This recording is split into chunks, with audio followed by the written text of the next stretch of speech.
या सरळ क्लिनिक मध्येच घेऊन या.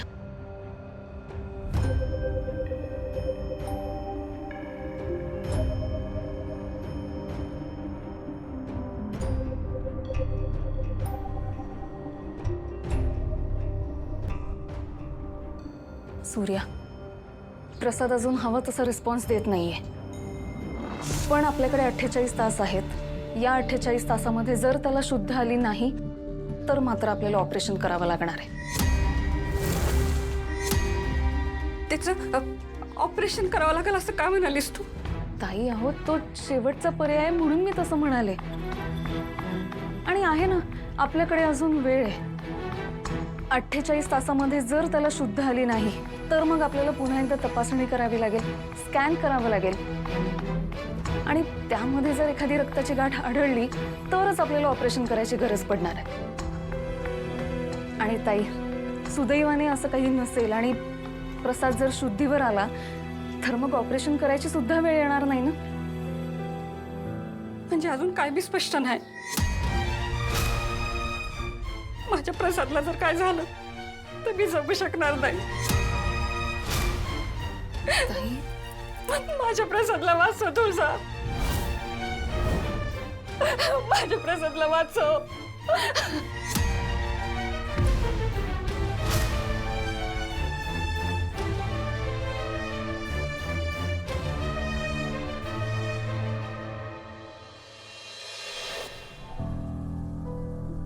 दादा चहा घे.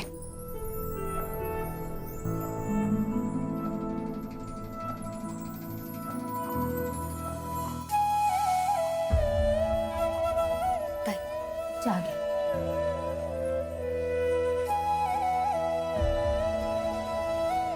नर्मदा ताई चहा घेता ना? नाही नको. हो असं कसं चालेल, घ्या ना.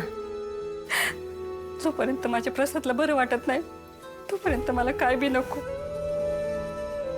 अहो ताई असं काय करताय? हे बघा आता तुम्हाला तुमच्या तब्येतीची काळजी घ्यायला पाहिजे, नाहीतर मग प्रसादकडे कोण लक्ष देणार?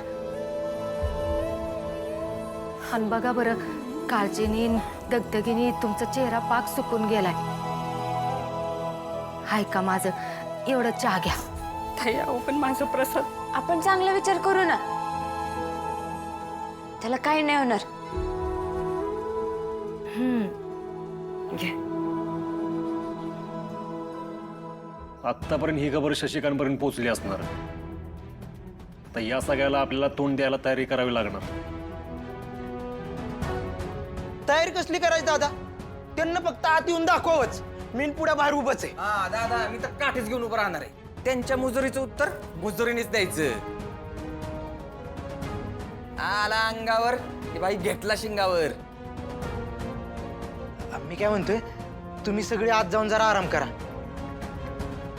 काय वाटलं ना दादा आम्ही येऊन तुला सांगतो. काजू पुढे हे सगळं करायची काय गरज नाही तुम्हाला. ती ही चूक करणारच नाहीत, चुकून सुद्धा या घरात पाऊल ठेवणार नाहीत. कारण त्यांना माहिती आहे या सगळ्याचे काय परिणाम होतील ते. त्या शशिकांतच्या घराला आयुष्यभर खडी पडायला जावं लागेल. हा सूर्या, मला नाही वाटत हे प्रकरण लवकर मिटेल. अरे तो शशिकांत आमदार आहे, तो सहजासहजी हे संपवणार नाही. आणि नर्मदा ताई तिथं नेमकं काय झालं सांगाल का? नाही म्हणजे आम्हाला काही माहित नसताना तुमची कशी आणि काय मदत करणार आम्ही? आणि तुमच्या प्रसादला एवढी मारहाण करायचं कारणच काय? आणि तो शशिकांत त्याच्या जीवावर का उठलाय सांगा ना.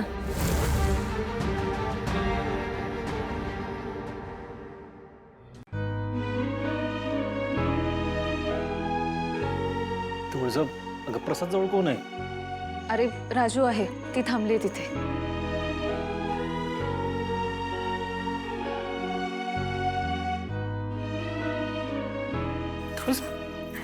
खरं खरं सांग, माझ्या प्रसादच्या जीवाला काही धोका नाही ना ग?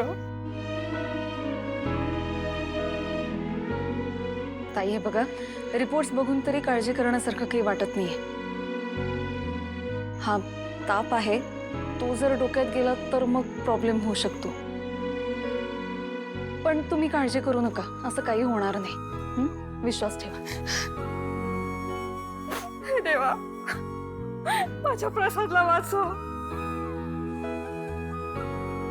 त्याचा जीव वाचावा म्हणून मी काय करू सांग.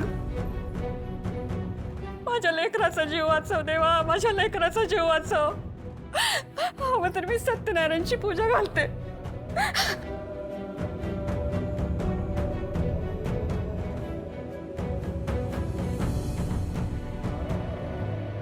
बरोबर आहे तुमचं.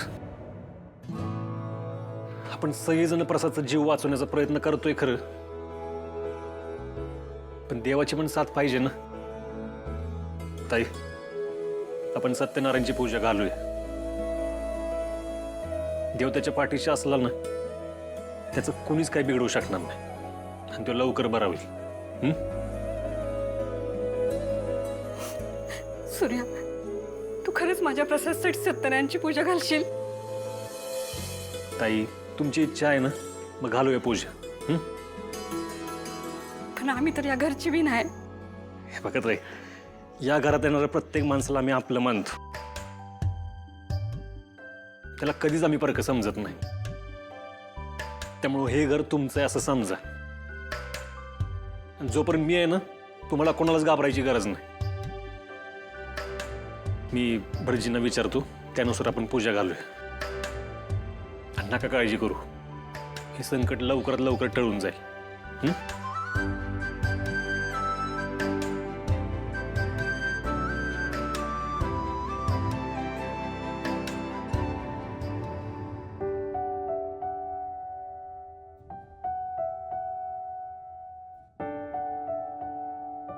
काय ग, काय फरक पडलाय का?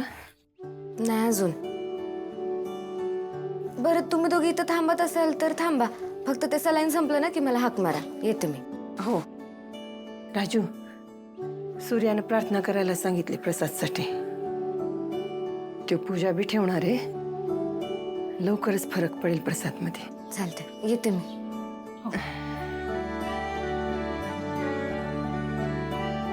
लय गुणाची पोरगी आहे बघा. प्रत्येक गोष्ट न्यायून घ्यायची सवय आहे आणि त्यामुळे सतत दुसऱ्याचा विचार करत असते बघा. खरं आहे तुमचं. माझी राजू शाळा नाही शिकली, पण जगाच्या शाळेचा लय अनुभव घेतलाय तिनं. गोष्ट कुठली बी असू दे, मागं हटत नाही.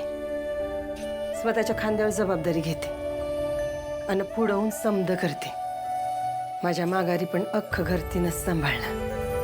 ज्याच्या घरी जाईल ना, त्या घराचं सोनं करेल बघा.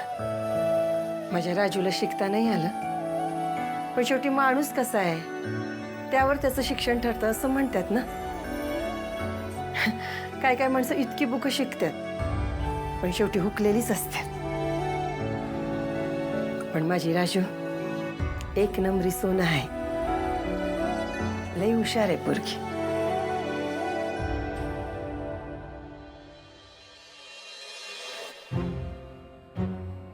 वाह आजी साहेब, आज नाश्ता बाहेर? बरं वाटतंय बाहेर. तशी पावसाने बी उघडीप दिली. आज बाहेरच बसूया.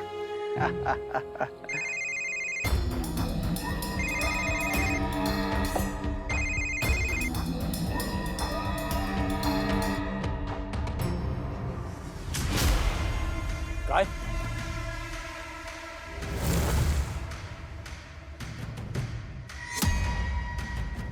काय आलं?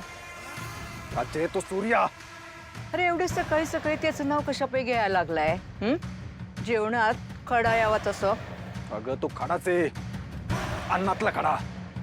अरे काय झालं, स्पष्ट सांगशील का? तो सूर्या ते येड्या प्रसादाला त्याच्या घरी घेऊन गेलाय. तर मग जाऊ दे की घेऊन.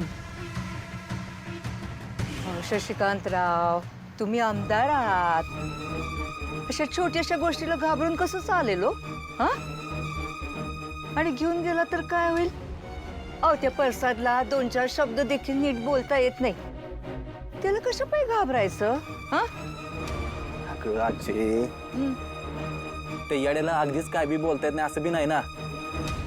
ते बियाणं जर त्या सूर्याला काय बोललं तर आमची वाट लागायची. आणि तो सूर्या त्याला तर आजकाल संधीच पाहिजे एखाद्याला न्याय मिळून द्यायची. शशिकांतराव, त्या परसादला घाबरावं असं आम्हासनी काय वाटत नाही बघा.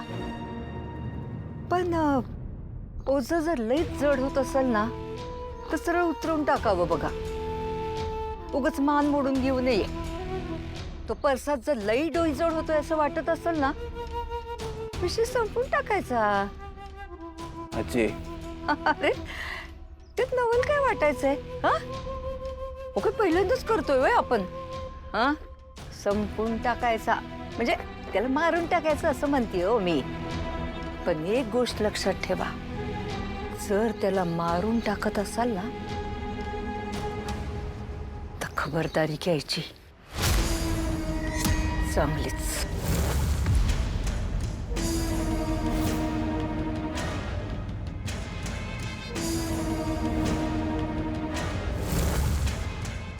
कसं वाटतं आता तुम्हाला? ठीक आहे, पण मागच्या वेळी दिलेल्या गोळ्यानी अंगदुखी काही राहिली नाही बघ. हो, मी पेन किलर दिले नव्हते, फक्त अँटीबायोटिक्स दिलेले. त्याने हळूहळू बरं वाटेल तुम्हाला. पण हो, 2 वेळचं नीट जेवत जा आणि जास्तीची कामं अंगावरती आता घ्यायची नाही.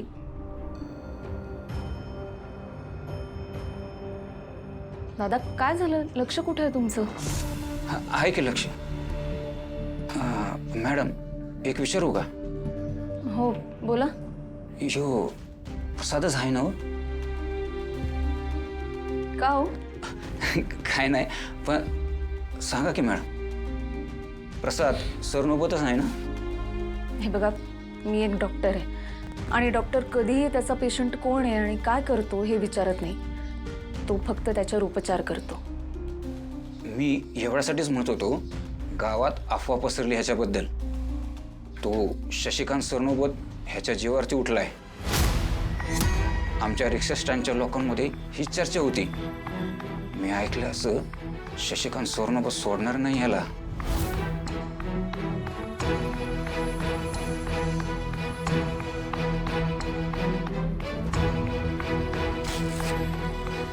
तुम्ही या गोळ्या घ्या. 2 वेळचं नीट व्यवस्थित जेवायचं आणि जास्तीची कामं अंगावर घ्यायची नाही. आणि इथून पुढे 4 दिवस नारळ पाणी घेत चला. काळजी घ्या तुम्ही. या आता.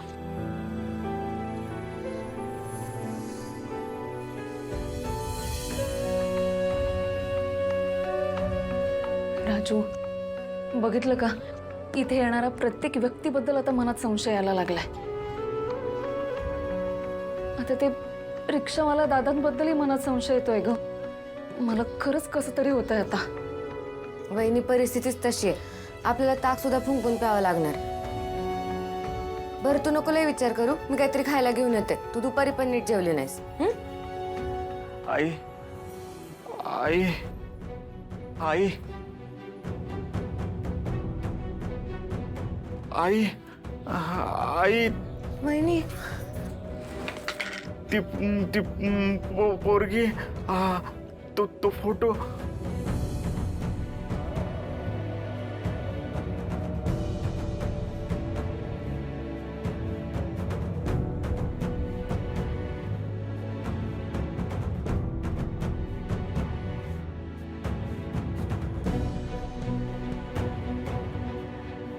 राजू, बरीच सुधारणा दिसते. आय होप थोड्याच वेळात त्याला शुद्ध येईल.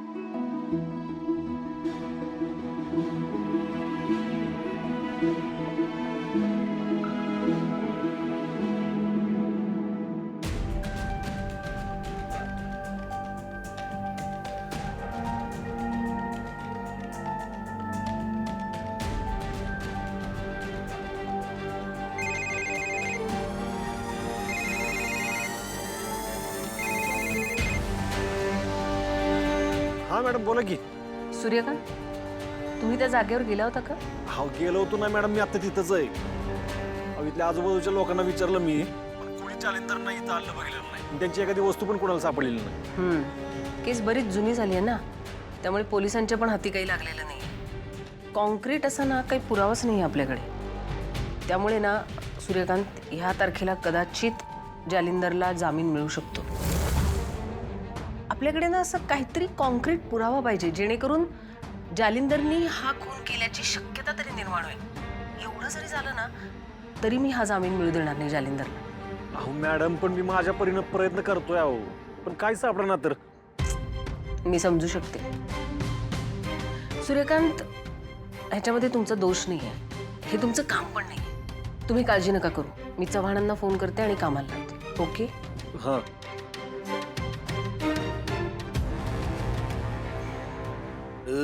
वा वा वा वा वा छत्री, अन्नदाता सुखी हो. कसे पोटात अन्न नसले की आमची लई चिडचिड होते, तुला तर माहिती आहे. रोज डबा येळेवर आणत जा बाबा. डॅडी तुम्हाला आत्ता काय पाहिजे का सांगा, लगेच आणून देतो. नको नको नको, बाद झाला आता. हे जेलमध्ये आल्यापासून असं घरगुती अन्न आमच्या नशिबातच नाही. तुला सांगतो हे जेलमध्ये आल्यावर घरच्या अन्नाची किंमत कळली आम्हाला. डॅडी, तुम्हाला आता फार काळ वाट पाहावी नाही लागणार. उद्याच तुम्ही तुमच्या घरचं जेवण तुमच्याच घरात जेवाल. डॅडी काय हे परांजपे वकील आहेत, आजपासून हे तुमची केस लागणार आहेत. हो, यांचं रेकॉर्ड लय भारी आहे म्हणून आणलंय आपल्या केसवर. अरे कसला रेकॉर्ड घेऊन बसला बाबा.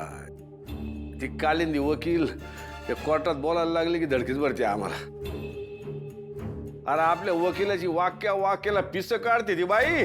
डॅडी, तुम्ही जो गुन्हा केलेला. आम्ही काय गुन्हा केला? हा, कधी केला? कुठं केला? आय वा डॅडी, चांगले कसलेले आहात तुम्ही. मग आणि कसलेल्या माणसाला मुरलेली माणसंच लागतात हे चांगले ठाऊक आहे मला. हे तत्व, आदर्श या सगळ्या असल्या फालतू गोष्टी बाजूला ठेवून पैशासाठी जो वकील तुमच्यासाठी लढेल तोच तुम्हाला या सगळ्यातून बाहेर काढू शकेल. आणि मी त्यातलाच आहे.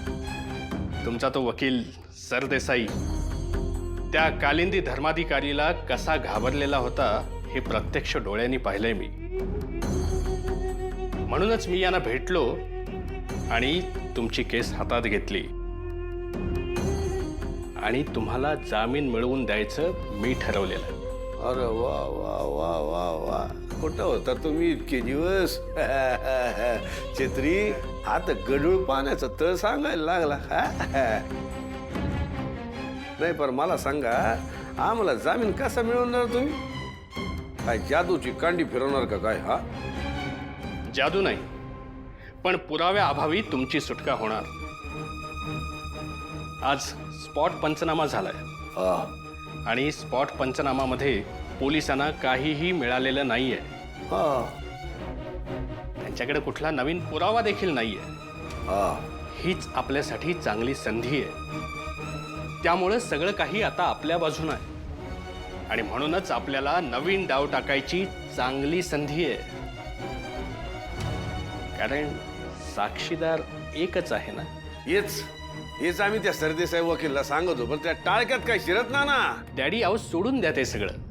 आता मी आहे ना. अजून काय पाहिजे? उद्या फक्त तुम्ही आम्हाला बाहेर काढा. अख्खा गावान तो सूर्या बघल आम्ही काय करू शकतो ते. नाही त्या सूर्याचा माज उतरवला, जालिंदर निंबाळकर नाव सांगणार नाही. डॅडी, तुम्ही काही एक काळजी करू नका. सगळं काही तुमच्या मनासारखं होईल. असे